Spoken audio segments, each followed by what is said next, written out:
Have you ever stopped to think about the armor you wear every single day? And no, it's not made of steel, it's made of bone. Today, we're taking a deep dive, a close-up tour of one of the most complex structures in your entire body, the human skull. It's not just one bone, not by a long shot. It's a masterpiece of natural engineering, all designed to protect your most vital organ, the brain. So, let's get right into it. Okay, let's kick things off with a number that really puts this into perspective. Your body has 206 bones, right? Well, get this, a whopping 22 of them, that's more than 10% of your entire skeleton, are dedicated just to making your skull. Think about that for a second. Evolution decided to dedicate so much of our biological hardware to this one critical task. So where does the skull fit in the grand scheme of things? Well, it's basically the crown jewel of what we call the axial skeleton. That's the central pillar of your body, your spine, your rib cage, and right at the very top, the skull, guarding the command center. Now, those 22 bones aren't just thrown together randomly. Nope. Anatomists have neatly organized them into two main teams, and each team has a very different job to do. You've got your cranial bones, and you've got your facial bones. And here's something that might actually surprise you. The facial bones, there are 14 of them, way outnumber the 8 cranial bones.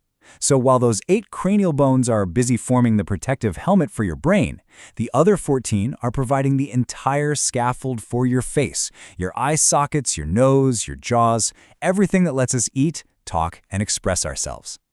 You can really see that division clearly here. The colored section up top, that's the cranium. You can call it the brain case. Everything in front of that is the facial skeleton. They have two totally different missions, right? Brain protection versus facial structure. But they work together perfectly as one seamless unit. All right, let's start our tour with those 8 crucial cranial bones. You can think of these guys as the brain's personal security detail. Each one has a super specific role in keeping it safe. First up is the one we all know, the frontal bone. It's that single, tough plate that makes up your forehead. It's pretty much the main shield right at the very front of your cranium. Okay, moving back from the forehead, we run into the 2 parietal bones. Think of these as forming the main arch of the vault. You've got one on the left, one on the right, and together they form most of the roof and sides of your skull. Now let's go to the very back in the base of the skull. This is the occipital bone. And here's something really cool about it. See that big hole at the bottom? That's called the foramen magnum. And no, that's not a flaw, it's a feature. It's the critical doorway that lets your brain connect to your spinal cord. Now over on the sides, tucked right underneath the parietal bones, we have the 2 temporal bones. These are incredibly important because they form a protective little vault around the delicate machinery of our inner ear. You know, the parts that control both our hearing and our sense of balance. Okay, now we're going to talk about one of the most fascinating and honestly kind of beautiful bones in the entire body. It's so unique that anatomists often use this memorable phrase to describe it. And here it is, the sphenoid bone. It's this single, incredibly complex bone that sits right in the middle of the skull. It actually touches all the other cranial bones, kind of like a keystone that holds an entire arch together. It even has this special little saddle-shaped pocket that cradles and protects the super important pituitary gland. And the final piece of our cranial puzzle is the ethmoid bone. Now, this one's a bit of a recluse. You can't see it from the outside. It's the most deeply hidden bone of the skull. It's a light, spongy bone that sits right between your eyes and helps form the roof of your nasal cavity. So we've met the 8 individual bones of the cranium. But the big question is, how do they all fit together to form such an incredibly strong, solid structure? Well, the answer is in the skull's unique, puzzle-like joints. These special joints are called sutures.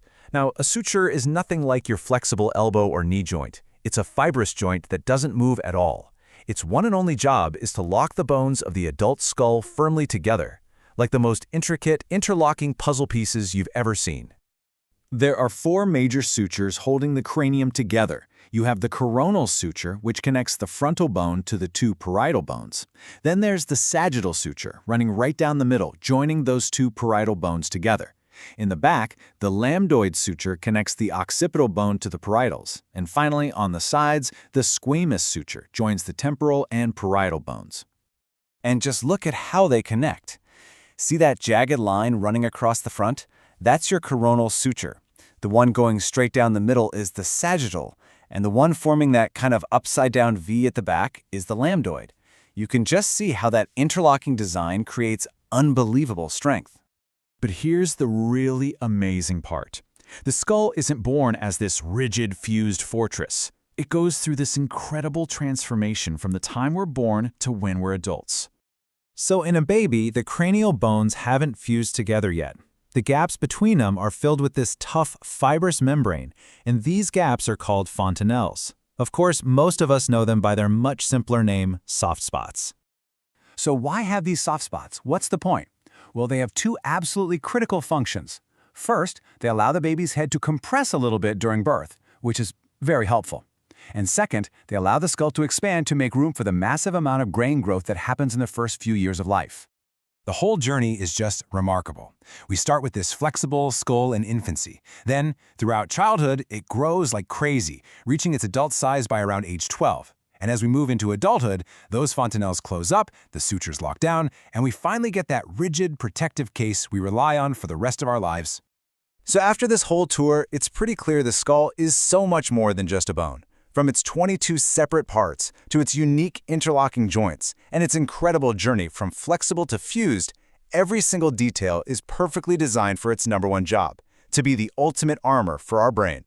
And all of this leaves us with a final thought to chew on. What does this amazing journey, from a soft, growing structure to a fused fortress of bone, really tell us about the evolutionary pressures that shaped who we are today?